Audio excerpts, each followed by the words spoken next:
ജനജീവിതത്തെ ബസ് സമരം സാരമായി തന്നെ ബാധിച്ചിട്ടുണ്ട്. സ്വകാര്യ ബസ് ഉടമകളുടെ ആവശ്യങ്ങൾ ഗതാഗത മന്ത്രി കെ ബി ഗണേഷ് കുമാർ തള്ളി. കെ ബി ഗണേഷ് കുമാർ ഇന്ന് പറഞ്ഞത് ഒരിക്കലും അംഗീകരിച്ചു കൊടുക്കാൻ കഴിയാത്ത ആവശ്യങ്ങളാണ് സ്വകാര്യ ബസ് ഉടമകൾ ഇപ്പോൾ മുന്നോട്ട് വെച്ചിരിക്കുന്നത്. അതിന് വഴങ്ങാൻ കഴിയില്ല എന്നതാണ് കെ ബി ഗണേഷ് കുമാറിന്റെ പ്രതികരണത്തിലേക്ക്. കൊലക്കേസിൽ പ്രതിയാവുകയും കൊലക്കേസ് ശിക്ഷിക്കപ്പെടുകയും അതുപോലെ ഈ മയക്കുമരുന്നുമായി ബന്ധപ്പെട്ട് കടത്തലും ഉപയോഗിക്കലുമൊക്കെയുള്ള കേസുകളിൽപ്പെട്ട ആളുകളെ ഡ്രൈവറും കണ്ടക്ടറുമായിട്ട് ഈ ക്ലീനറായിട്ട് വയ്ക്കണം എന്ന് അവരാവശ്യപ്പെടുന്നുണ്ട്.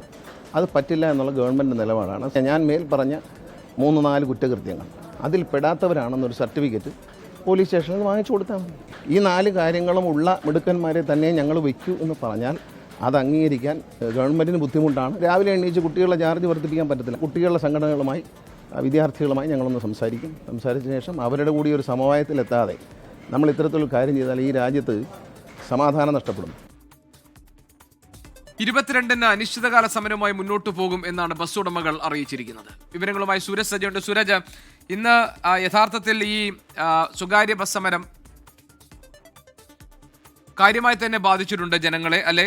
അതോടൊപ്പം തന്നെ ഒരു തരത്തിലും സ്വകാര്യ ബസ് ജീവനക്കാരുടെ ഉടമകളുടെ ആവശ്യത്തെ അംഗീകരിക്കാൻ കഴിയില്ല എന്ന ഒരു നിലപാട് സർക്കാർ സ്വീകരിക്കുകയും ചെയ്തിട്ടുണ്ട്. കൂടുതൽ ശക്തമായ സമരപരിപാടികളിലേക്ക് കടക്കാനാണോ സ്വകാര്യ ബസ് ഉടമകളുടെ തീരുമാനം? എന്താണ് വിശദാംശങ്ങൾ?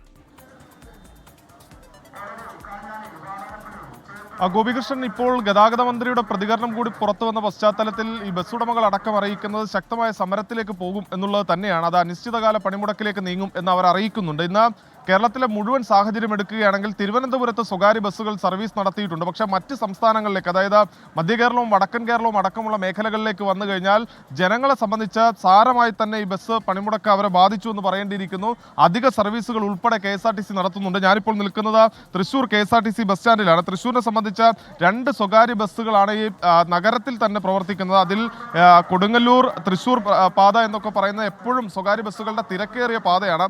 അതുകൊണ്ട് തന്നെ ഈ കൊടുങ്ങല്ലൂരിലേക്കും തൃശ്ശൂരിലേക്കും ഒക്കെ യാത്ര ചെയ്യേണ്ട യാത്രക്കാരടക്കം വലയുന്ന ഒരു സാഹചര്യമുണ്ടായി. ഇന്ന് കൊടുങ്ങല്ലൂരിലേക്ക് അധിക സർവീസുകൾ നടത്തി. അതോടൊപ്പം തന്നെ ഈ ഷൊർണൂരിലേക്ക് അധിക സർവീസുകൾ നടത്തി. വാടാനപ്പള്ളി ഉൾപ്പെടെയുള്ള തീരദേശ മേഖലകളിലേക്ക് KSRTCയുടെ അധിക സർവീസുകൾ നടത്തി എന്നുള്ളതാണ് പറയുന്നത്. വടക്കൻ കേരളത്തിൽ എല്ലായിടത്തും തന്നെ KSRTC അധിക സർവീസുകൾ നടത്തിയപ്പോഴും ജനങ്ങളെ സംബന്ധിച്ച് ഈ സ്വകാര്യ ബസ്സുകൾ ഇത്രയധികം പണിമുടക്കിയതോടുകൂടി അവർക്ക് ഈ അധിക സർവീസുകൾ കാര്യമായി ഉപയോഗപ്പെട്ടില്ല എന്ന് തന്നെയാണ് പറയേണ്ടിയിരിക്കുന്നത്. കാരണം അത്രമാത്രം തിരക്കാണ് ഈ ബസ്സുകളിൽ അനുഭവപ്പെടുന്നത്. നമ്മൾ ഇപ്പോൾ ഇവിടെയുള്ള ഒരു KSRTC ബസ്സിലേക്ക് പോയാൽ നമുക്ക് കാണാം വലിയ തിരക്ക് എല്ലായിടത്തും അനുഭവപ്പെടുന്നുണ്ട്. ചാവക്കാട് മേഖലയിലേക്ക് അടക്കമുള്ള ബസ്സുകളിലും വലിയ തിരക്കാണ് അനുഭവപ്പെടുന്നത്.